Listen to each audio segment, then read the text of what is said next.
Pengamat politik UI, Cecep Hidayat mengingatkan dampak sentimen negatif dari penunjukan putra sulung Presiden Jokowi, Gibran Rakabuming Raka, sebagai bacawa pres Prabowo Subianto.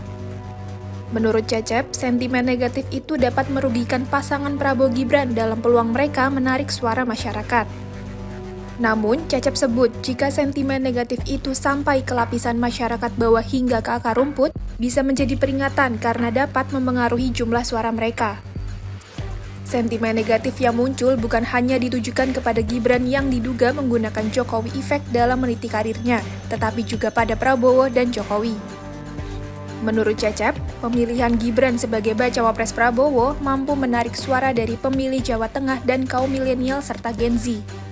Sosok Gibran yang masih muda dan aktif di media sosial, harapannya dapat menggait suara milenial serta Gen Z yang menjadi bagian cukup besar dalam suara tahun ini.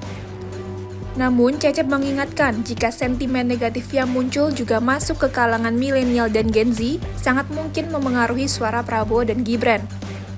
Pengamat politik UGM, Mada Sukmajati pun mengatakan dengan munculnya sentimen negatif dari duet Prabowo-Gibran, justru dinilai berpotensi menguntungkan posisi pasangan Anies Baswedan-Muhaimin Iskandar.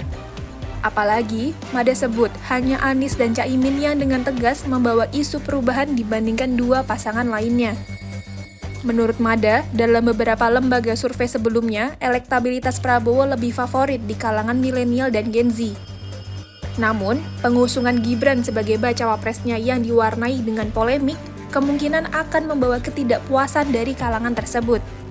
Mada menilai ada kemungkinan kaum milenial dan Gen Z mengalihkan suaranya ke pasangan yang menjadi antitesis pemerintahan saat ini atau beralih ke golput.